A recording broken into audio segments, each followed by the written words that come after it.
젊은이들이 떠나면서 부산대 앞 상인들도 직격탄을 맞았습니다.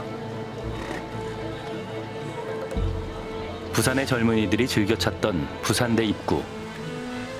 이곳 상가도 곳곳에 임대 광고물이 붙었습니다. 이 지역의 공실률은 21.2%, 상가 5곳 가운데 한 곳이 비어있는 셈입니다.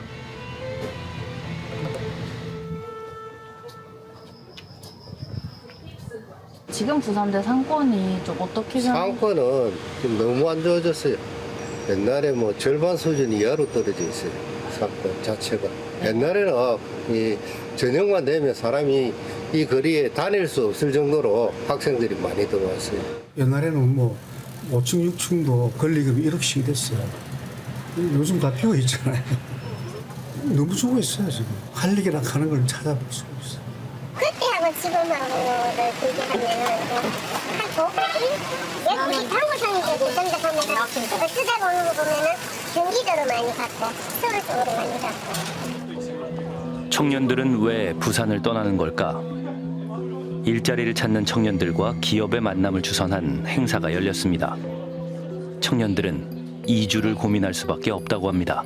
요즘 부산에 너무 일자리가 없다 보니까 다른 지방이나 뭐 수도권 쪽으로 가지 않을까 싶어요. 부산에 남고 싶은 생각은 혹시 있으세요? 저는 있어요. 너무 남고 싶어요. 저는 너무 남고 싶은데 일자리를 찾으면 다른 지역으로 가지 않을까. 네. 부산에는 일자리가 부족할 뿐 아니라 양질의 일자리는 더 찾기 어렵다고 합니다. 특히 요즘 선도 산업인 약간 배터리나 아니면 반도체, 디스플레이 산업은 전혀 회사가 많이 없는 것 같아서 제가 전공을 살려서 직무를 선택할 때 조금 부족함이 있는 것 같습니다. 뭔가 양질의 일자리 그리고 뭔가 괜찮은 만족할 수 있을 만한 일자리가 보통 수도권이나 서울에 이제 기회가 많다 보니까 그쪽으로 많이 이동을 하는 것 같습니다.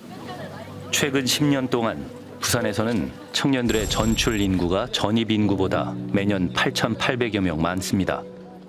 부산 청년 인구의 22%가 타 지역으로 이주한 셈입니다. 청년들은 꿈을 가지고 있는 계층 아닙니까?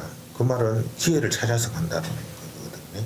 부산의 입장에서 보게 되게 되면 부산에는 그런 기반을 왜 조성을 못하는가하고도 좀 관계가 되어 있는 부분이거든요.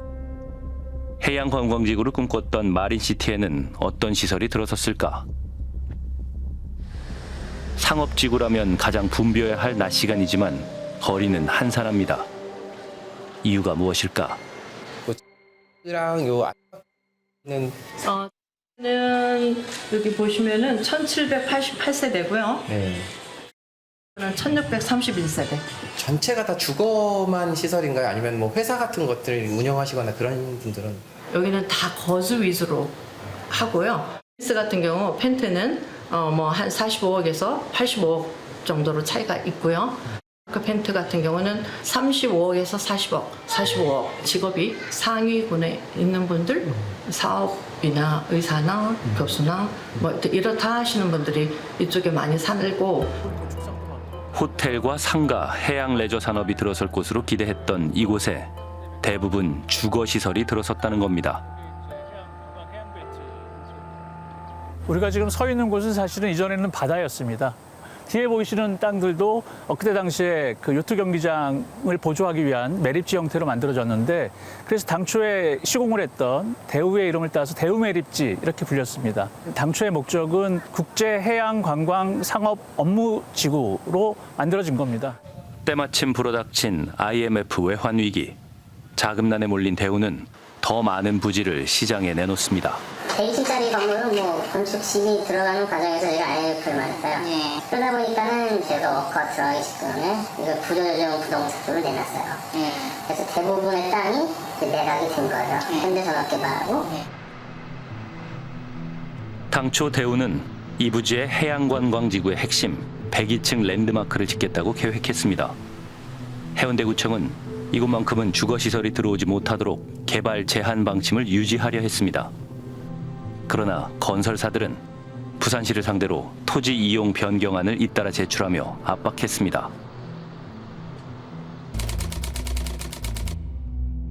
그 지역이 현재 2개 회사가 갖고 있는 그 부지 내에 당초 500세대에서 4,553세대로 이렇게 건립하고자 하는 사항에 대해서는 저 지역은 상업지역이고 하기 때문에 공동주택보다는 상업지역에 부합되는 그런 건축물 건립이 가능할 것으로 유도해 나가도록 하겠습니다. 이 공동주택 4,553세대 증가분을 우리시가 결정적으로 수용할 겁니까? 안 할 겁니까? 딱 그것만 대답해 주세요. 시민 의혹을 불러일으킨다든지 하는 그런 사항이 없도록 적정한 그런 지구 단위 계획이 수립되도록 업무 지도와 행정 권고를 통해서 추진해 나가도록 하겠습니다. 결국 부산시는 고시를 변경했습니다. 남아있던 랜드마크 부지마저 주거 용도를 90%까지 허용한다는 내용이었습니다. 결국 해양 관광지구의 꿈은 사라지고 8,400여 세대의 최고급 주거 지역만 남았습니다. 주상복합이라고 하는 사실은 좋은 개념이에요. 주거와 상업이 한꺼번에 들어가서 그 안에서 일도 하고 그 안에서 잠을 잘 수 있는 아주 독특한 개념인데 이게 변질이 돼서 밑에 식당 몇 개 있고 나머지는 다 아파트로 바뀌는 그러다 보니까 공유 수면을 매립한 엄연한 시민의 바다가 갑자기 어느 순간에 그게 들어가서 사는 사람들을 위한 바다 내지는 공간으로 이렇게 변질이 돼버린 그런 상황이라고 할 수 있습니다. 그러니까 마린시티도 거의 주거 지역이지 그 지역을 어떻게 우리가 다른 지역이라 부르기 어렵잖아요. 그래서 완전 베드타운화 돼 있는 도시를 만들다 보니까 지금 와서 우리 도시가 완전히 이제 쇠퇴한 일종의 계기가 되지 않았나 그런 생각이 듭니다. 마린시티 옆에 위치한 옛 부산국제공항 부지입니다. 부산국제공항이 김해로 이전하면서 생긴 금싸라기 땅. 이곳에 들어선 것이 부산의 또 다른 명소 센텀시티입니다. IT 산업이 꿈틀대기 시작하던 1990년대 후반, 부산시는 부산국제공항 부지에 첨단 디지털 도시를 만들겠다고 발표했습니다. 센텀시티는 디지털, 영상, 정보통신 관련 국내외 인재들이 모여 연구와 창업, 생산 활동을 하는 21세기형 산업단지이며 오늘 착공하는 센텀시티 개발은 400만 시민에게 부산 발전의 새로운 가능성을 이제 세계화와 혁신적으로 발전하는 100% 완벽한 첨단 IT 기반 미래 도시. 그 이름 센텀시티에는 부산 경제의 100년 미래를 걸겠다는 의지가 담겼습니다. 센텀시티에 들어선 건물 백화점. 당시 세계 최대 규모로 화제가 됐습니다. 하지만 백화점 주변 노른자위 땅에는 약속했던 산업시설이 아닌 주상복합 건물이 들어서기 시작했습니다. 당초 이곳은 SK가 주도해 첨단 IT 영상단지를 조성하기로 했습니다. 어떻게 된 일일까? 당시 센텀시티 기획관에게 이유를 물었습니다. 이 사업의 시작 시점에 IMF 국가 경제 위기가 터져버렸어요. 그러다 보니까 SK가 이제 철수를 해버렸죠. 센텀시티가 그 당시에 한 4,900억의 빚을 가지고 있었거든요. 하루에 이자가 1억이 훨씬 넘는 이자를 주고 있으니까 이게 하루하루가 그냥 부도 직전에 몰려있는 그런 절체절명의 그 상황이었어요. 그래서 막연히 앉아갖고 글로벌 기업 유치할 때까지 땅을 텅텅 비워놓고 기다리고 있을 수도 없는 상황이고. IMF라는 큰 위기가 있었던 것은 사실이지만 시민들은 아쉽다는 반응입니다. 결국은 그 당시에 저는 되게 아쉽다고 보는 거는 물론 사업성이 크게 작용했다고 하겠지만 결국은 저는 SK를 부산시가 잡아놓고 개발했다라면 SK가 갖고 있는 더 여러 가지 큰 기관이나 기업들이 어쩌면 부산에 유치되고 어쩌면 이걸 통해서 또 다른 부산의 하나의 큰 앵커적인 큰 기업으로서 성장을 했다라면 이 센텀시티를 볼 때는 되게 좀 아쉬운 부분이다. 첨단이라는 이름이 무색하게 IT 기업들은 왜 이곳에 뿌리 내리지 못하는 걸까요? 부산 지역에서 실력을 인정받는 IT 업체입니다. 이 업체는 직원 4명 가운데 1명을 서울에 파견했습니다.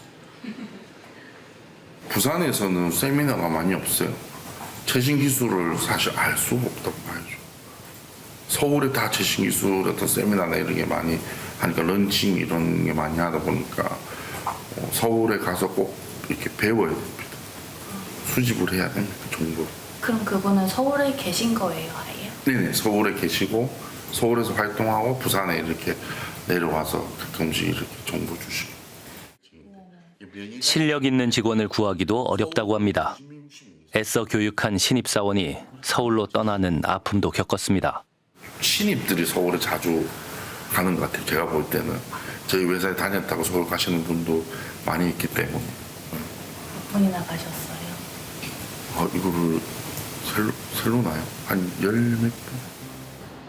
부산은 외국으로 취업해 나가는 청년들이 가장 많은 도시이기도 합니다. 작년에만 376명의 청년들이 취업차 해외로 갔습니다. 대학에서 IT를 전공한 현서 씨, 일본의 한 회사에 취업했습니다.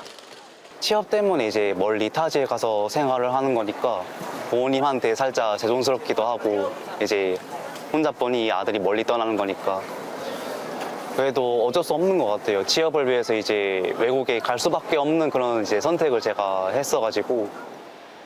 아침 7시 현서 씨가 숙소를 나섭니다. 직장이 있는 도쿄까지는 전철로 약 1시간 거리.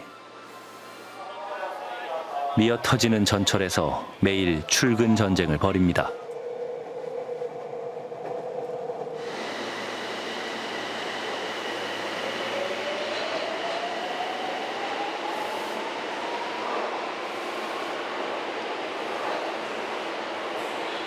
대학교 때 배웠던 일본어랑 컴퓨터 전공을 다 살려가지고 능력을 발휘할 수 있는 데를 찾았는데 부산에서는 IT 기업이 많이 없다 보니까 일본어로 눈을 돌리게 되었습니다.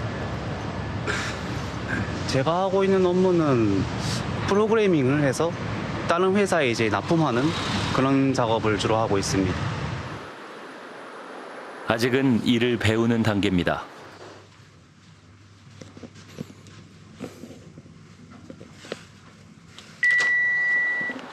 모든 것이 낯설고 어려운 환경. 하루 일과가 끝나면 몸은 녹초가 됩니다. 현서 씨가 퇴근길에 편의점을 찾습니다.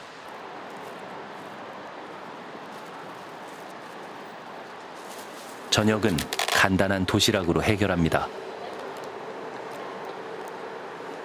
그래도 현서 씨에게는 꿈이 있습니다. 경력을 쌓아 한국으로 돌아가는 게 그 꿈입니다. 사택에 머물 수 있는 기간이 3년이니까 그 안에 지금 다니고 있는 회사에 최선을 다해서 3년 후에 한국으로 다시 돌아갈지 일본에 계속 남아있을지 계속 고민하고 있어요. 만약에 돌아갈 수 있는 기회가 생기면 좋겠는데 3년 후에는 부산이 일할 수 있는 곳이 됐으면 좋겠네요. 부산에 대한 부산 청년들의 애정은 각별합니다. 부산을 떠난 청년의 78.6%가 부산으로 돌아오길 원하고 있습니다. 그 전제는 양질의 일자리입니다. 제 생각에는 부산만이 할 수 있는 그런 정체성을 발견해가지고 그와 관련된 일자리를 창출을 해야 되는데 그렇지 못하고 있기 때문에 일자리도 좀 늘어나지 못하고 있는 거 아닌가라는 생각이 들었던 것 같습니다. 아파트가 계속해서 생겨나는 걸 보면 사실 좀 답답하다라는 생각이 조금 드는 것 같아요. 지금도 빈집 문제가 굉장히 많은데 이후에 인구가 더 줄어든다면 그런 비어있는 집, 비어있는 아파트도 저희가 또 떠나야 할 새로운 문제가 되지 않을까라는 생각이 들어서 조금 답답하다. 사실 뭐 저희 세대한테는 아파트라는 건 너무 먼 얘기인 거고 자꾸만 뭐가 생길수록 부산이 나랑 멀어지는 것 같은 느낌? 이 넓은 땅덩이 건물은 겁나 많은데 저 내 집만 없는 그런 느낌이 좀 들지 않나. 청년들이 바라는 것은 아파트 거품에 들뜬 도시가 아니라 일하며 가정을 꾸릴 수 있는 희망의 터전입니다.